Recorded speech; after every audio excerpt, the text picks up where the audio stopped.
एक गांव में एक नाई रहता था। उसका नाम था रघु। गांव के लोगों के बाल काटना, उनकी दाढ़ी बनाना, मालिश करना, ये रघु का काम था। इस काम से जितने पैसे रघु कमाता था उससे बस वो अपना घर चला सकता था। रघु रोज सुबह जल्दी उठता, स्नान करके भगवान की पूजा करता, सुबह का नाश्ता लेता और उसके बाद अपने औजारों की झोली लेकर वो हर रोज अपने काम के लिए बाहर निकलता था।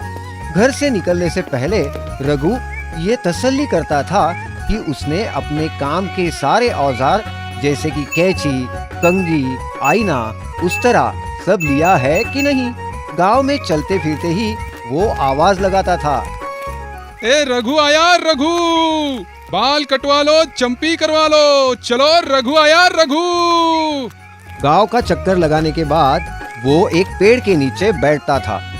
आने जाने वाले लोग और गांव वाले पेड़ के नीचे ही रघु से अपनी हजामत करवा लेते थे। कह सकते हैं कि ये रघु की छोटी सी दुकान ही थी। एक दिन रघु ऐसे ही पेड़ के नीचे बैठा था। तभी एक गांव वाला उसके पास आकर बोला, अरे ओ रघु, अरे यहाँ क्या कर रहे हो?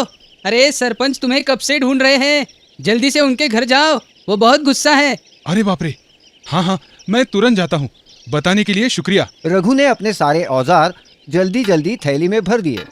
तेज भागते भागते सरपंच जी के घर की ओर गया। चलो, आज सरपंच जी की चंपी, मालिश और दाढ़ी बनाकर बड़ी अच्छी कमाई होगी। उन पैसों से मैं नए कपड़े खरीद सकूंगा। थोड़ी देर में ही रघु सरपंच जी के घर पहुंचता है। अरे रघु, अरे आप आ रहे हो तुम? इतनी देर क्यों लगा दी? ये देख, सिर पे चिड़िया का घोंसला बन चुका है और दाढ़ी का भी जंगल बन गया। चल हाथ चला, जल्दी जल्दी चल। सरपंच जी का गुस्सा देख के रघु डर गया और उसने झट से सरपंच जी के बाल काटना शुरू कर दिया। ए रघु, पता है ना तुझे, बाल काटते हुए और दाढ़ी बनाते हुए मूंछ को धक्का नहीं लगना चाहिए, और अगर कुछ गलत हुआ तब तेरी खैर नहीं, बिल्कुल समझ गया ना? अरे नहीं, आपकी मूंछों को कैसे कुछ होने दूंगा, आप निश्चिंत रहिए। सरपंच जी के बाल काटने के बाद रघु ने उनकी दाढ़ी बनाना शुरू किया। जब वो दाढ़ी बना रहा था, एक मच्छर उसके कान के करीब आया और मच्छर ने रघु को जोर से काटा। मच्छर के काटने पर रघु के हाथ को झटका लगा और जो नहीं होना चाहिए था वही हुआ। सरपंच जी की आधी मूंछ रघु के हाथ से अनजाने में कट गई। ये क्या कर दिया तूने? अरे तुझे बताया था ना मैंने, मूंछों को धक्का नहीं लगना चाहिए। तूने तो मेरी आधी मूंछ काट डाली। वो गधे, अब क्यों नहीं बोलता? अब ये सरपंच सारे गांव के सामने कैसे जाएगा? अरे नहीं सरपंच जी, मुझसे गलती हो गई। मैंने जानबूझकर नहीं काटी आपकी मूंछ, सच में। अरे गलती से हुआ हो या जानबूझकर, इससे क्या फर्क पड़ता है? मूंछ तो गई ना मेरी, तुरंत वापस थोड़ी आएगी। तू रुक, तेरी आज छिक्का भर लेता हूँ इधर। डरे हुए रघु ने झट से अपने सारे औजार थैली में डाल दिए और वो वहां से भाग गया। सरपंच भी लाठी लेके उसके पीछे पड़ गए। भागते भागते रघु एक पत्थर से टकराया और उसके सारे औजार जमीन पे गिर गए। उसके थैली में जो आईना था वो तो थैली के अंदर ही टूट गया। रघु ने सारे औजार फिर से उठाए, कैसे तैसे थैली में भरे और फिर से भागने लगा। भागते भागते रघु जंगल की ओर गया। जंगल में एक बड़े से पेड़ पर चढ़ के बैठ गया। सरपंच बुढ़ापे की वजह से रघु का लगातार पीछा नहीं कर सके, पर जब वो जंगल पहुँचे तो उन्हें रघु मिला ही नहीं। अरे रघु, किधर छुप के बैठा है? अभी क्या, अभी इधर आ, दिखाता हूँ मैं तुझे। मैं तुम्हें ढूंढ लूंगा। अरे कहाँ जाएगा रे? अभी छुप कर बैठोगे लेकिन कभी तो गाँव वापस आओगे ना, तब दिखाता हूँ इस सरपंच की ताकत।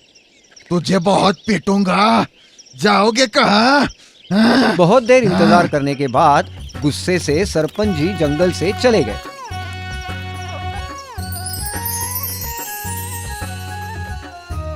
रघु को जब उनके जाने का यकीन हो गया तो वो पेड़ से नीचे उतरा और अपने ही मन से बोला, अभी अगर मैं घर गया तो सरपंच जी मुझे नहीं छोड़ेंगे।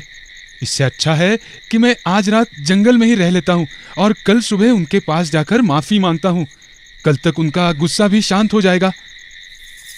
जिस पेड़ पे रघु बैठा था वो एक भूत का घर था। उस वक्त भूत बड़ी गहरी नींद में सो रहा था। कुछ ही देर में भूत की नींद खुली और अपने घर में साधारण मनुष्य को देखते ही भूत गुस्सा हो गया। तुरंत ही भूत रघु के सामने आया। कौन हो तुम और मेरे घर में कैसे आए? अब मैं तुम्हें खत्म कर देता हूँ। वैसे भी मुझे बहुत भूख लगी है।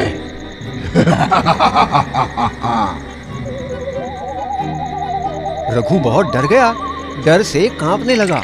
लेकिन उसने सोचा कि भूत मुझे मारेगा, ये बात तो पक्की है। इसका मतलब मैं जरूर मरूंगा, तो क्यों न एक कोशिश की जाए जान बचाने की।